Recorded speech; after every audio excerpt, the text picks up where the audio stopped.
Top 10 Maharashtra news channel का वर्धापन दिवस। नमस्कार, मैं गोपाल सिंह और आप देख रहे हैं real news network. Top 10 Maharashtra news channel का वर्धापन दिवस यहां सागर बैंक्वेट हॉल में मनाया गया और यहां वरिष्ठ पत्रकार सचिन दीक्षित ने सवाल उठाया और पत्रकारों पे जो उंगली उठाने वाले हैं उनके खिलाफ क्या बोला वो इस वीडियो में देखने को मिलेगा। तो बने रहिए और देखते रहिए रियल न्यूज नेटवर्क।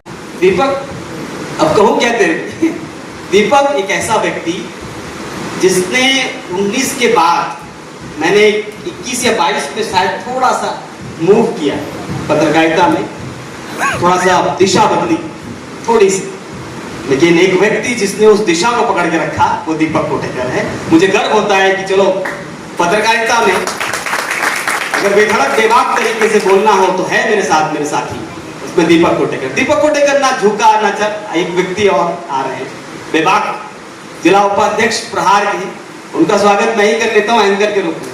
सभी लोग ताली बजाकर उनका स्वागत करें, मेरे अच्छे दोस्त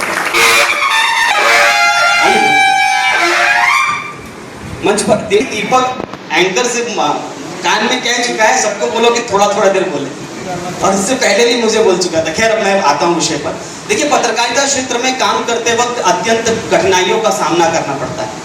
कभी सत्ता के खिलाफ तो कभी सत्ता के पक्ष में खबरें चली जाती हैं। सत्ता के खिलाफ जाती है तो सत्ता में बैठने वाला व्यक्ति हमसे नाराज हो जाता है, और सत्ता के विपक्ष में अगर कोई व्यक्ति है तो वो हमसे खुश हो जाता है, कभी नाराज हो जाता है। इन सब परिस्थितियों में जहां धूप निकले, बारिश हो, बिल्डिंगें गिर रही हो या बच रही हो, पानी आ रहा हो नहीं आ रहा हो, क्रिमिनल एक्टिविटीज हो ना हो, उस जगह हम लोगों को पहुंचने में तत्परता रहती है। प्रतिस्पर्धा के इस दौर में हम सोचते हैं खबरें किसी भी प्रकार से आप तक पहुंचाई जाएं, कठिनाई हो, कुछ भी हो, वार हम पर हो या पीठ पर हो, सामने से या पीठ पीछे, लेकिन हम पत्रकारिता में इस काम को करने में बखूबी अपने आप को निपुण समझकर काम करने की प्रयास में रहते हैं। बैठी नारायण जल्दी नहीं है अभी। खैर, तो इस पूरे माहौल में हम पत्रकारिता करते रहते हैं और सोचते हैं कि आप तक सही बात पहुंचाने में प्रयास करें। नारायण जी, आप तो हमारे पुराने मित्र हैं, मैं समझ आइए मैं आपका नाम लेना भूल गया। शिवसेना के पुराने, मैं नाम ले लूं क्योंकि उनको मैं अभी जस्ट वहां से सीधा यहाँ चला आया, लेकिन प्रवीण महापलकर जी को अगर आप लोग ना परिचित हो तो बता दें, परिचित तो सारे लोग होंगे। जिला अध्यक्ष हैं इस समय, और उस समय शिवसैनिक रहे जिन्होंने निष्ठावंत शब्द को बहुत पकड़ के रखा। ऐसे शिवसैनिक हैं तो निष्ठावंत शब्द बहुत बखूबी कसता है। खैर, पत्रकारिता क्षेत्र में काम करते वक्त बहुत सारी विसंगतियां ऊपर नीचे हम लोग देखते हैं, तमाम आरोप पीठ पीछे होते हैं, लेकिन दीपक के साथ में एक अच्छी बात यह रही कि 3 वर्ष गुजारने के बाद दीपक के ऊपर लग रहे आरोप या लग रहे प्रत्यारोप या प्रशंसा, उस पर ना इसने कभी गर्व किया और ना कभी अपने आप को तोड़ा। मुझे लगता है दीपक के ऊपर कम विसंगतियां नहीं आई हैं अपनी जिंदगी में। बहुत बार उतार चढ़ाव आए, उस समय उनके साथी बनकर कैलाश जी दादा हमेशा खड़े रहे उनके साथ में, लेकिन दीपक ने अपने आप को झुकने नहीं दिया।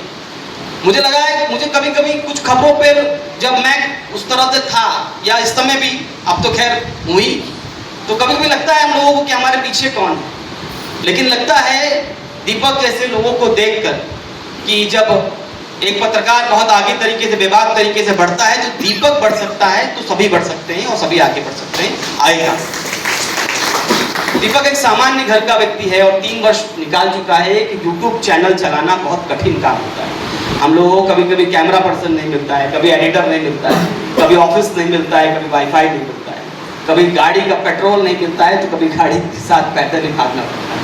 तो उन सभी परिस्थितियों का सामना करने के साथ पत्रकारिता के 3 वर्ष निकालना कठिन काम है। इस चुनौती भरी माहौल में जब एक तरफ देश में लोकतंत्र बचाने का माहौल चल रहा हो और एक तरफ लोकतंत्र को आगे बढ़ाने का माहौल चल रहा है, इस देश में चिंता का विषय ये है कि मुझ पर कई बार, हम लोग तो पत्रकारिता में बहुत बार सहन करते हैं, आरोप लगता है कि बैलेंसिंग पत्रकारिता करें। मैं रविश कुमार का एक इंटरव्यू देख रहा था।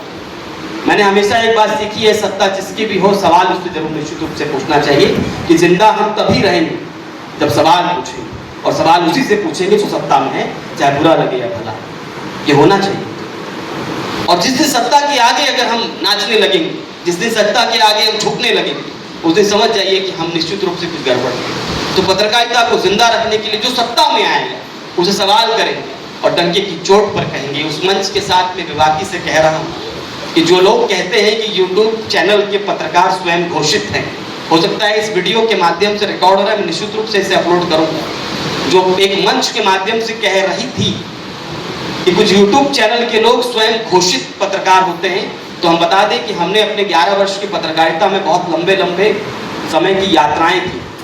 जीनेक्स टाइम्स अखबार से लेकर अखबार की पत्रकारिता बहुत प्रमाणिक होती है, मनोज जी अच्छी तरह जानते होंगे, उस पर डिलीट नहीं होता है।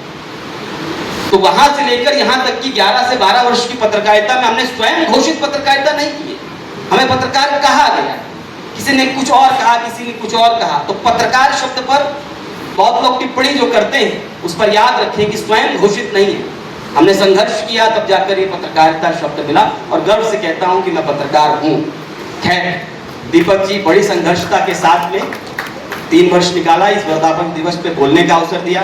मंच पर गणमान्यों का धन्यवाद कि वो हमारे घर के अपने परिवार के कार्यक्रम में आए, क्योंकि मैं यहाँ पर गेस्ट बिल्कुल नहीं हूँ, मैं परिवार का हूँ। दीपक मेरा भाई है और जितना दीपक आगे बढ़ेगा तो मैं छोटा हूँ उम्र में, लेकिन तजुर्बों के आधार पे मुझे गर्व होगा। और जिस तरीके से दीपक ने 3 वर्ष निकाले, मुझे आशा है, विश्वास है कि 30 वर्ष निकालेगा और उस कार्यक्रम में मैं बुजुर्ग होकर, बुढ़ा होकर इसी तरह के कार्यक्रम में खड़ा होगा। धन्यवाद।